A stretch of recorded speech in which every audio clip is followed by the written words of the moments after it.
اعوذ باللہ من الشیطان الرجیم، بسم اللہ الرحمن الرحیم۔ السلام علیکم معزز سامعین کرام، جیسا کہ آپ سب کو معلوم ہے کہ ہمارا موضوع چل رہا تھا خلقت مصطفیٰ۔ آج کی ہماری اس ویڈیو کا موضوع ہے کہ جب خداوند متعال نے ارادہ کیا کہ اب اپنے محبوب کو دنیا میں بھیج دے، یعنی میلاد مصطفیٰ جب قریب آن پہنچا تو خدا نے کس طرح میلاد منایا اور خداوند متعال کی خلقت نے میلاد مصطفیٰ کس طرح منایا۔ تو ایک شخص نے کعب سے آ کر پوچھا کہ تمہاری کتابوں میں جو وصف میلاد مصطفیٰ صلی اللہ علیہ وسلم بیان ہوئی ہے وہ تو ذرا مجھے سناؤ۔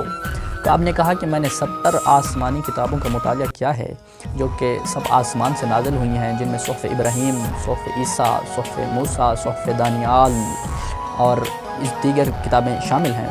میں نے وہاں پڑھا ہے کہ جب خداوند متعال نے ارادہ کیا کہ اب اپنے محبوب کو، اب اپنے طٰہٰ کو، اب اپنے یاسین کو دنیا میں بھیجے تو خداوند متعال نے عرش اولیٰ سے لے کر تحت الثریٰ تک ایک خوشخبری سنائی، ساری خلقت کو ایک نوید سنائی۔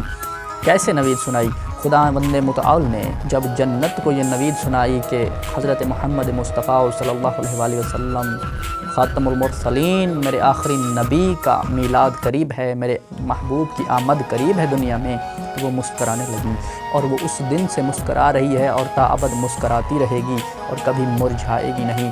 اور پھر جب خداوند متعال نے یہ جنت کو نوید سنائی، پھر خداوند متعال نے 70,000 سرخ یاقوت سے محل تیار کیے جنت میں، پھر 70,000 محل خداوند متعال نے مروارید سے خلق کیے، پھر 7 لاکھ محل خداوند متعال نے در اور یاقوت سے خلق کیے اور ان محلوں کے دروازوں پر لکھوایا کہ یہاں لکھ دو محل میلاد مصطفیٰ۔ پھر جب فرشتوں نے یہ لکھ دیا تو خداوند متعال نے کہا کہ میں ان محلوں میں فقط ان کو رہائش دوں گا، یہ فقط محل ان کے لیے ہیں، ان کے لیے میں نے خلق کیے ہیں جو میرے محبوب کے میلاد میں خوش ہوں گے، جو میرے محبوب کے میلاد میں خوشیاں منائیں گے، جو میرے محبوب کی آمد کا سن کر مسرور ہوں گے، یہ محل فقط ان کے لیے ہیں۔ تو پھر جب یہ نوید خداوند متعال نے حوروں کو سنائی تو وہ خوشی سے جھوم اٹھیں اور خود کو آرائش دی اور زینت دی خود کو۔ کعب کہتا ہے کہ خداوند متعال کی سمندری مخلوقات میں سے ایک تموسا نامی مچھلی ہے، وہ اتنی بڑی ہے، اس کی 7 لاکھ دم ہیں اور اس کی پشت اتنی بڑی ہے کہ اس پر 7 لاکھ گائیں جن کے سینگ، جن کی شاخیں خداوند متعال نے سبز یاقوت سے خلق کی ہیں، وہ اس پر چلتی ہیں اور اسے ان کی آہٹ تک محسوس نہیں ہوتی۔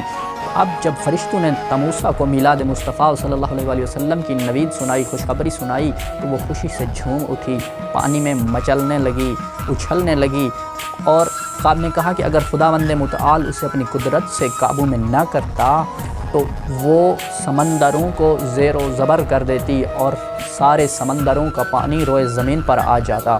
پھر خداوند متعال نے جب یہی نوید درختوں کو سنائی تو سارے درخت، ان کی شاخیں، ان کے پتے، ان کے پھل اور پھول خداوند متعال کی بارگاہ میں سجدے کی حالت میں چلے گئے اور 40 شب و روز تک خداوند متعال کی تمہید و تمجید بیان کرتے رہے۔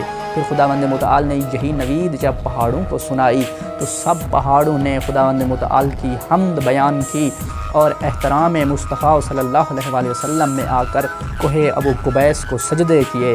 پھر خداوند متعال نے جب یہ نوید کوثر کو سنائی تو وہ جوش میں آ گیا چشمہ اور اتنا کوثر اس نے انڈیلا جنتیوں پر کہ سب سیراب ہو گئے۔